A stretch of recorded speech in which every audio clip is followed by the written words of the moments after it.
Bangladesh RMG এখন এমন একটা পর্যায়ে আছে, আমরা পার্টিকুলারলি যারা সেকেন্ড জেনারেশন ইন্ডাস্ট্রিতে এসেছি, গত 10 বছর 12 বছর ধরে কাজ করছি, আমি পার্টিকুলারলি 10 বছর ধরে কাজ করছি।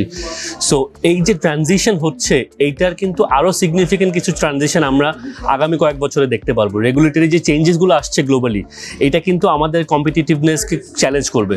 এই জায়গায় কিন্তু আমরা এখন ভিন্নভাবে চিন্তা করতে হবে। যা আমাদেরকে এই পর্যন্ত এনেছে ইন্ডাস্ট্রিকে, তাই কিন্তু আমাদেরকে সামনে নিয়ে যাবে না। সো আমাদেরকে কিন্তু নতুনভাবে চিন্তা করতে হবে, এবং ওই প্রেক্ষাপটে কিন্তু আমাদের এবারের ইশতেহারটাও সম্মিলিত পরিষদ থেকে সাজানো হয়েছে, যেখানে আমরা পার্টিকুলারলি এলডিসি গ্র্যাজুয়েশনের পরে কী কী সহায়তা আমাদের লাগবে, অল্টারনেট ইনসেন্টিভ প্যাকেজ আমরা কীভাবে ডিজাইন করে আস্ক করব, এবং ওটা এক্স্যাক্টলি কেন ইন্ডাস্ট্রির জন্য সিগনিফিকেন্ট হবে, ওই জায়গাগুলো আমরা কাজ করব।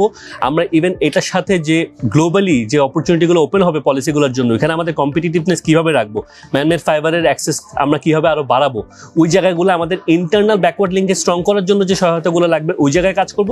ইভেন এক্সটার্নালি আমাদেরকে রিব্র্যান্ড করার জন্য, রিপোজিশন করার জন্য made in Bangladesh premium addition, যে ফ্রম ভলিউম টু ভ্যালিউর যে জার্নিটাতে আমরা যেতে যাচ্ছি, এই জার্নিটাতে কীভাবে যাব, এই দিক নির্দেশনায় আমাদের ম্যানিফেস্টোতে বেশ কিছু পয়েন্ট আছে। গ্রিন ফান্ডিং ডেস্ক আমরা চালু করতে চাচ্ছি বিজেমিতে, যেখানে আমরা সহায়তা দিব পার্টিকুলারলি এসএমই ম্যানুফ্যাকচারদেরকে, যারা কিনা এই কম ইন্টারেস্ট রেটের এই সুদগুলো নিতে পারবে। এই জায়গাগুলোতে তখন তারা কম্পিটিটিভ থাকতে পারবে, কারণ এখন যে ব্যাংক ইন্টারেস্ট রেট, এইভাবে তারা কীভাবে ব্যবসা বাড়াবে, কীভাবে কন্টিনিউ করবে, এটা আসলে বলা মুশকিল।